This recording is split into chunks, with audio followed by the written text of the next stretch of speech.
On peut dire que quand Mark Zuckerberg invite des chercheurs en IA chez lui à Palo Alto pour les recruter personnellement, c'est qu'on est rentré dans une nouvelle ère.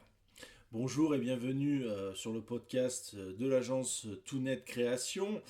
Mais la question, et vous, vous seriez prêt à aller jusqu'où pour recruter un cerveau capable de révolutionner votre business? Eh bien, c'est le sujet, la question qui secoue la Silicon Valley.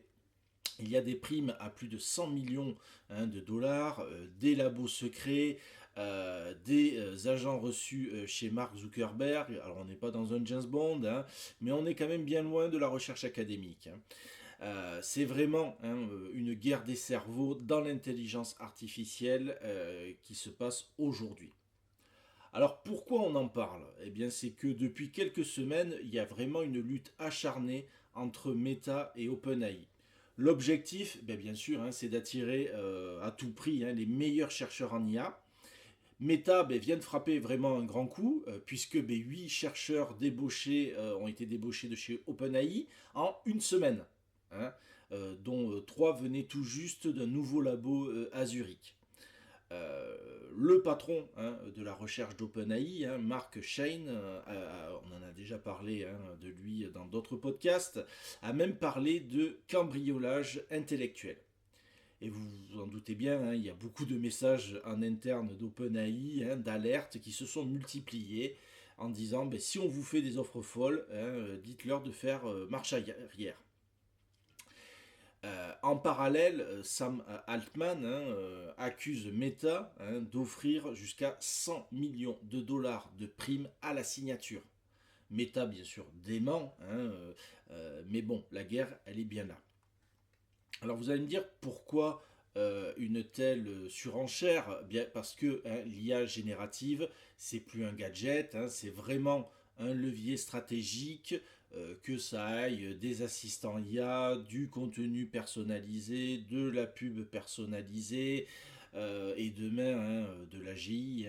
Donc c'est ce qu'on appelle l'intelligence artificielle générale qui va rivaliser avec nos cerveaux. Si vous écoutez souvent nos podcasts, on parle de plus en plus de l'IA, c'est sûr que c'est l'actualité, mais que l'IA intervienne dans le monde de l'art, de la santé, du sport, de la finance, mais aujourd'hui elle est partout et donc effectivement le but c'est d'avoir les cerveaux, alors pas de demain, mais d'aujourd'hui pour pouvoir développer cette IA. Meta ne veut plus être à la traîne, ils ont été déçus par Llama 4, et c'est pour ça que Mark Zuckerberg a repris personnellement les rênes de la stratégie IA. Il a construit donc un nouveau laboratoire dédié à la super intelligence et il a sélectionné lui-même 50 profils clés. Donc là, c'est vraiment du personnel. Et il les a, alors de temps en temps, bien sûr, il les reçoit chez lui pour les convaincre.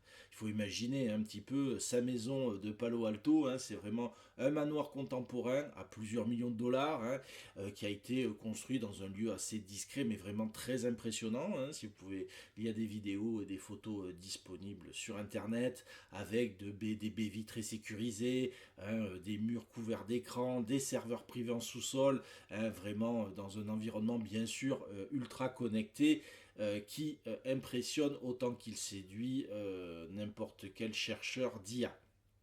Et c'est vraiment dans cet espace à la fois technique et feutré qu'il va finaliser ses recrutements stratégiques.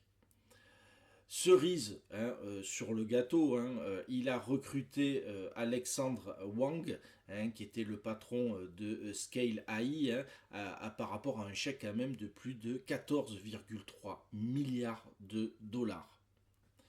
Alors il faut bien se rendre compte que c'est la partie émergée de l'iceberg, c'est une compétition mondiale. Derrière Meta et OpenAI, il ne faut pas oublier Apple, qui vient de lancer en Suisse une division IA, en recrutant bien sûr chez qui? Chez Nvidia et au MIT.